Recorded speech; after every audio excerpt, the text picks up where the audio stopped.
How's it going, everyone? T-Rav here, and welcome to the third installment of Marvel DC superhero mashups, or shall I say, villains mashup? Because that's what I'm doing today, folks.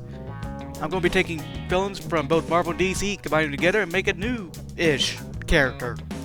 So, sit back, relax, and I hope you enjoyed this episode. Corruption in Goth's Kitchen.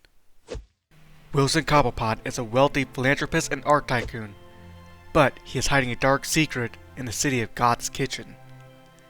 He owns and runs an art museum in the heart of Goth's Kitchen called the Iceberg Arts. There he will host parties where he will invite the wealthiest people to buy and sell art to, and to hobnob with his fellow socialites. But art snobs aren't the only people he welcomes at his museum. Little do citizens know, but Wilson is actually a notorious crime lord who goes by the Emperor of Crime, or Emperor Penguin if you have a death wish. Growing up, Wilson's family was poor, not to mention he was born with an extremely long and pointy nose, which resembles a penguin's bill, which made him a target for bullies. Even his own dad would mock his looks. His father was abusive. He would mock his appearance, and he would, on many occasions, hit him, telling him that respect is earned, and if you want to stop, then you have to make it stop. One night his father went too far, and he paid the price. Wilson finally put an end to his father's abuse, and it was because of this upbringing shaped him into the man he is now, a man that will be respected, will not take no for an answer, and will become the wealthiest man in God's Kitchen. His main way to earn respect is through fear, but he might have found a better way to be respected. Wilson is running for mayor in God's Kitchen, unless a certain demon/bat-themed vigilante has anything to say about it.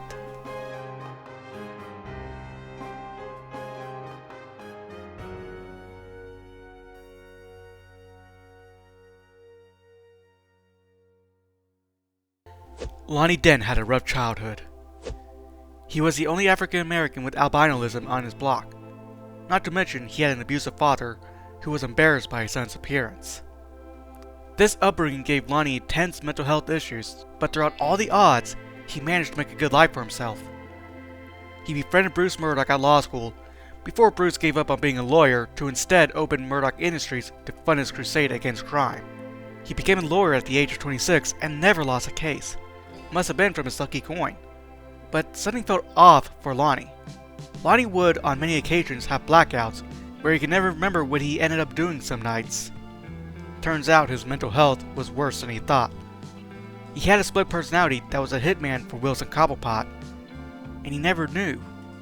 Of course, the Emperor of Crime knew, and he would use this to his advantage, oftentimes hiring Lonnie to win court cases for his henchmen. Lonnie was such an impressive killer that he got the nickname Tombstone. Lonnie, still not knowing about his other half, decided to run for mayor against Wilson Cobblepot.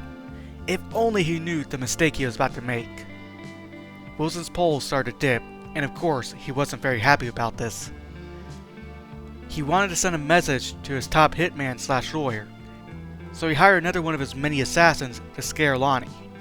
The assassin breaks into Lonnie's house, drugs him, and kidnaps him. Lonnie wakes up in a chemical plant and doused in chemicals, and is lit on fire. Hearing the words, "You should never cross the Emperor." The fire was so intense, the pain was unimaginable. But the pain did stop, as his body was in shock and his nerves began to die. The fire only spread on the left side of his body.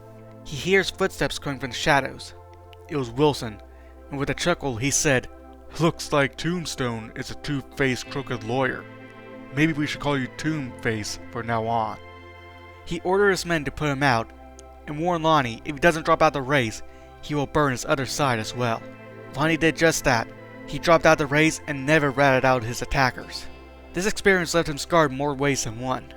The good side of Lonnie kept in hiding as his darker side took over. Now he is one of God's Kitchen's many crime lords, and he wants revenge for what Wilson had done to him.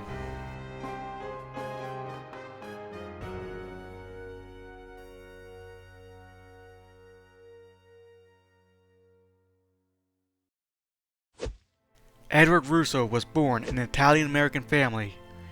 He was extremely gifted, the top student of his class, but his father suspected him of cheating. He would beat Edward into telling him the truth, which he had. He never cheated, but his father doesn't believe him. The consistent beating left Edward the ability to never tell a lie. He found escape through a book of riddles he loved as a kid. The book even inspired him to create his own puzzles. He would leave his family and join Wilson Cobblepot's crime family. There he felt understood, he felt like he belonged, and he became Wilson's top hitman. It used to have been Lonnie Dent, but let's just say politics ruined yet another friendship. There was a shootout in the park between two rival gangs, and Chris Castle's family got caught in the crossfires. It was Edward's job to clean up the gang's mess by finding and killing the rest of the Castles and their loved ones. This was a driving point for Chris to become the Punishmaker, a vigilante who wants peace no matter how many people he has to punish to get it. The Punishmaker tracked Edward down and started to open fire. He wanted to send a message to Wilson, so he kept Edward alive and threw him into a pane of glass, covering Edward's face with scars. Edward woke up in a back alley hospital with bandages covering his face. He left Wilson's family and became Goth's Kitchen's notorious serial killer, the Puzzle Master. He would leave riddles at the scene of the crime for any would-be heroes to find. His favorite hero to butt heads with was the Bat Devil of Goth's Kitchen, the world's greatest detective, and his intellectual rival. He would set up complex death traps, and in order to escape, you had to solve a series of puzzles, each one being harder than the last. And if you fail, you die.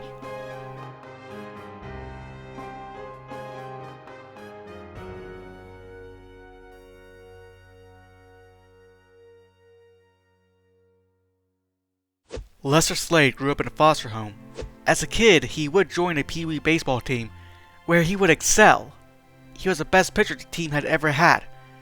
He even had dreams of being in the major leagues, but eventually he grew bored with the sport. It was no longer a challenge for him.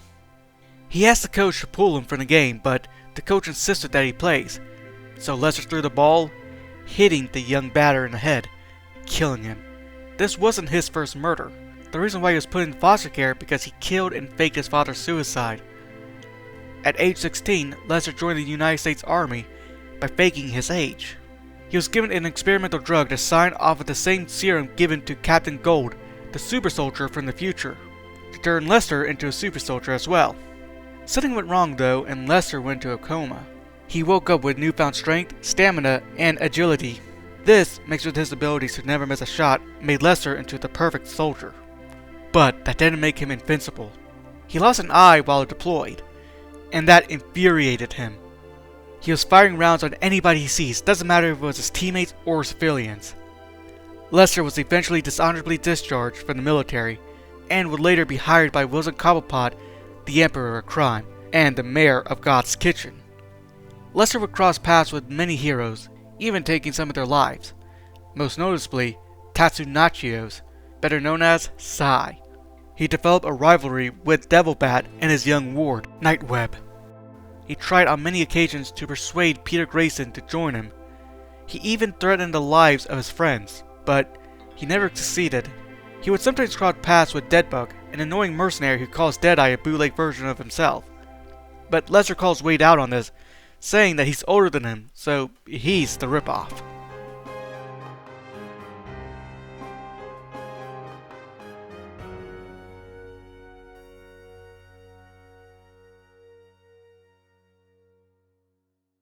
Alright, and there you have it, guys. It was so much fun doing the art for this episode, and compared to the last video where I sat on that art for 2 years, and looking at my art now, I can see like a massive improvement. So yeah, I hope y'all enjoyed this video, and let me know if y'all have any ideas for characters I should mash up, or ideas for videos in general. I'm open to suggestions. Anyway, that's gonna be it for this episode. Hope y'all enjoyed. If you did, like, comment, subscribe, do all that fun YouTuber stuff. And I'll talk to you guys in the next video. T-Rav signing out. See ya!